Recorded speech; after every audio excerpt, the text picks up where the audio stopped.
Halo everyone, perkenalkan nama saya Yohana, NPM saya 5019158. Nah, pada kesempatan kali ini saya akan menjelaskan tentang standar proses pendidikan dan standar penilaian.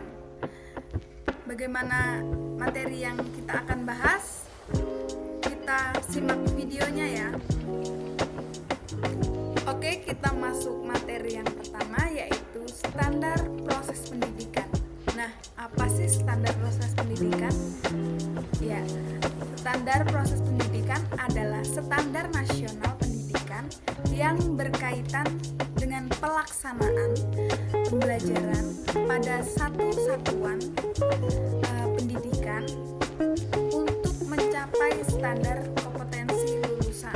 Nah, fungsi dari SPP atau disingkatan dari standar proses pendidikan, yaitu berfungsi sebagai alat untuk mencapai tujuan pendidikan, yakni kompetensi yang harus dicapai dalam ikhtiar pendidikan.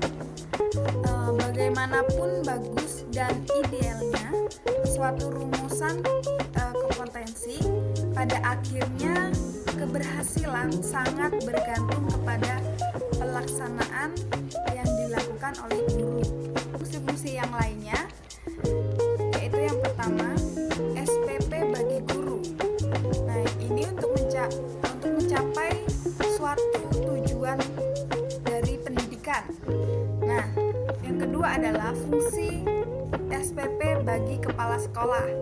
Nah, fungsi ini bagaimana satu orang yang bertanggung jawab dalam pengandalian mutu pendidikan secara langsung.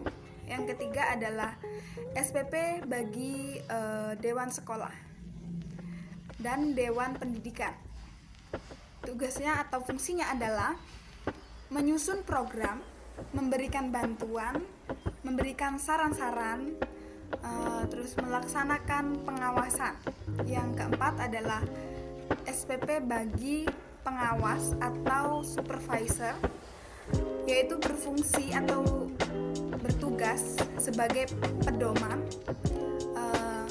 patokan atau ukuran untuk menetapkan bagian mana yang perlu diperbaiki. Oke, kita masuk ke materi selanjutnya, yaitu standar penilaian pendidikan. Nah, apa sih standar penilaian pendidikan ini? Yaitu standar nasional pendidikan yang berkaitan dengan mekanisme, prosedur, dan instrumen penilaian hasil belajar peserta didik. Kita masuk ke prinsip penilaian. Yang pertama ada SAHI. SAHI ini penilaiannya didasarkan pada data yang mencerminkan kemampuan yang diukur, kemampuan seorang siswa yang diukur. Nah, yang kedua ada objektif penilaian dengan prosedur dan kriteria yang jelas. Yang ketiga adalah penilaian yang adil. Nah, penilaian ini penilaian yang tidak bisa mengukur perbedaan dan latar belakang agama, suku, budaya, adat istiadat, dan lain sebagainya. Yang keempat adalah terbuka. Penilaian ini pada prosedur penilaian, kriteria penilaian, dan dasar pengambilan keputusan dapat diketahui oleh pihak yang berkepentingan.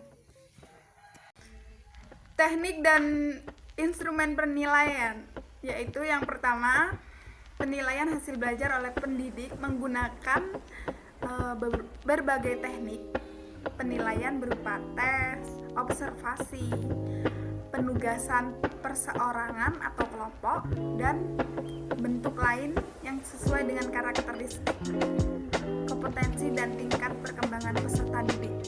Nah, yang kedua adalah teknik tes berupa tes tertulis dan tes lisan, serta tes praktik atau tes kinerja. Yang ketiga adalah teknik observasi atau pengamatan dilakukan selama pembelajaran berlangsung atau di luar kegiatan pembelajaran.